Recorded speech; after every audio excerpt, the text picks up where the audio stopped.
Si Nabucodonosor na hari ay gumawa ng isang larawang ginto na ang taas ay 60 siko at ang luwang niya ay 6 na siko.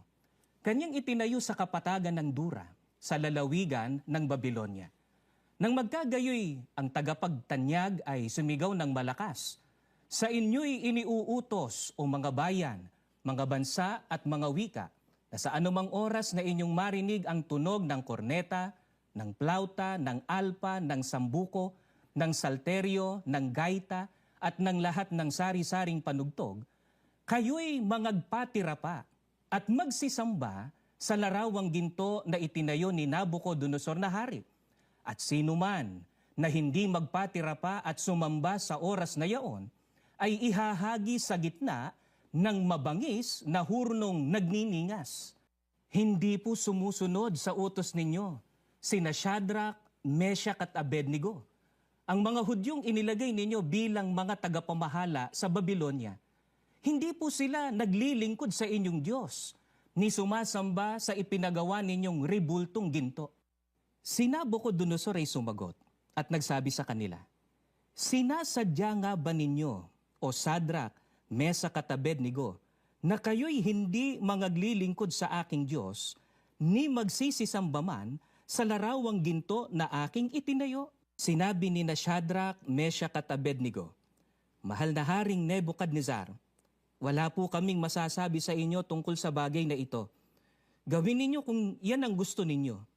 Ang Diyos na aming pinaglilingkuran ang magliligtas sa amin sa naglalagablab na pugon at mula sa inyong kapangyarihan. Kung hindi man niya kami iligtas, hindi pa rin kami maglilingkod sa inyong mga Diyos, ni sasamba sa ribultong ginto na ipinagawa ninyo."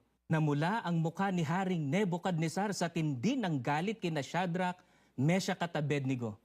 Kaya iniutos niyang painitin pa ng 7 ulit ang pugon. Inutusan din niya ang ilan sa mga pinakamalakas niyang kawal na gapusin sina Shadrach, Meshach at Abednego at ihagis sa naglalagablab na pugon. Dahil sa mahigpit ang utos ng hari na patindihin ang init ng pugon, lumabas ang apoy kaya nasunog at namatay ang mga kawal na nagdala kina Shadrach, Meshach at Abednego. Nagtaka at biglang napatindig si Haring Nebukadnezar at itinanong sa kanyang mga tagapayo, "Hindi ba 3 lamang ang inihagis sa apoy?" "Opo, kamahalan," sagot nila. "Bakit 4 ang nakikita kong walang gapos at naglalakad sa gitna ng apoy nang hindi nasusunog? At ang tingin ko sa ika-4 ay parang anak ng mga Diyos." Lumapit si Haring Nebukadnezar sa may bunganga ng pugon. Sinabi niya, "Lumabas kayo riyan at hali kayo rito, Shadrach, Meshach at Abednego, mga lingkod ng kataas-taasang Diyos." Lumabas nga silang 3 mula sa pugon at lumapit sa kanila ang lahat ng mga pinuno ng kaharian. Tiningnan silang mabuti ng mga ito, ngunit wala man lamang nakitang bakas ng apoy sa katawan ng 3. Hindi nasunog ni bahagyaman ang kanilang buhok at ang kanilang kasuotan. Hindi rin sila nag-amoy usok. At ano pa ang aking sasabihin?